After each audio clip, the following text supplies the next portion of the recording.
I'm here on the Golan Heights in northern Israel, close to Israel's border with Syria. Behind me is the Alpha Line. West of the Alpha Line is Israel. East of the Alpha Line is a 155 square mile UN-monitored buffer zone in Syrian territory which separates Israeli forces from Syrian forces that are stationed east of the Bravo Line. The fence that you can see here was built by Israel in recent years in its entirety on the Israeli side of the Alpha Line. So, how did this situation emerge and why is it important today? To understand the current state of affairs, we have to look back into the history of the region. In 1948, immediately after declaring independence, Israel was attacked by 6 Arab armies, including Syria, from its north. This war became known as Israel's War of Independence. In 1949, after the war ended, Israel and Syria signed an armistice agreement overseen by the United Nations. However, in the following years, Syrian forces repeatedly violated the agreement and subjected the communities of northern Israel to continued attacks from the Golan Heights. 18 years later, the Six-Day War erupted. As an outcome of the Syrian attacks during the war, Israel gained control over the Golan Heights. On October 6, 1973, the holiest day in the Jewish calendar called Yom Kippur, Syria launched a surprise attack on Israel from the north, along with Egypt from Israel's south. In a 3-week-long Yom Kippur war, Israel countered the Syrian attack and retained its positions on the Golan Heights by the end of the war.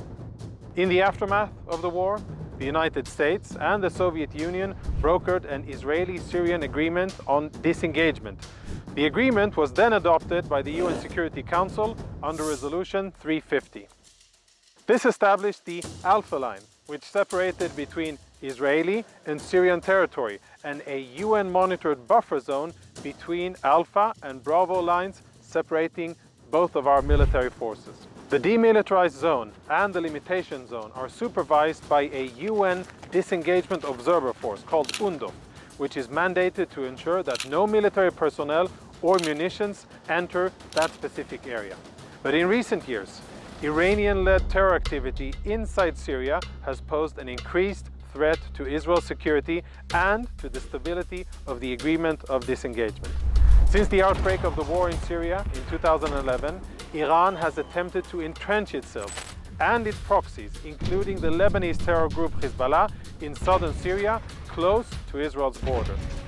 During 2018 and 2019, Iranian militants launched direct aerial attacks on Israel from inside Syria.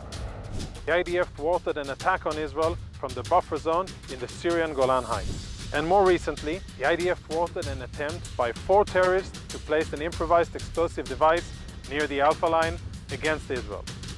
The terrorists crossed the buffer zone between Israel and Syria towards the Israeli security fence before they were stopped by IDF troops.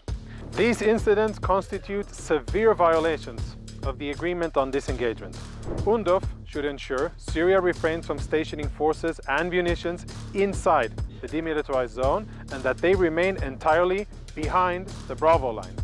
Israel is fully within its rights to cross the fence, bearing in mind that it doesn't cross the Alpha Line, because the fence is several meters shy of the Alpha Line. Crossing the fence does not mean entering into Syrian territory, it only means that we crossed our fence.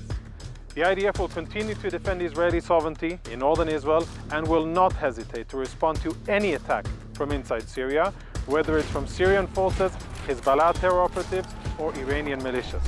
We stand prepared.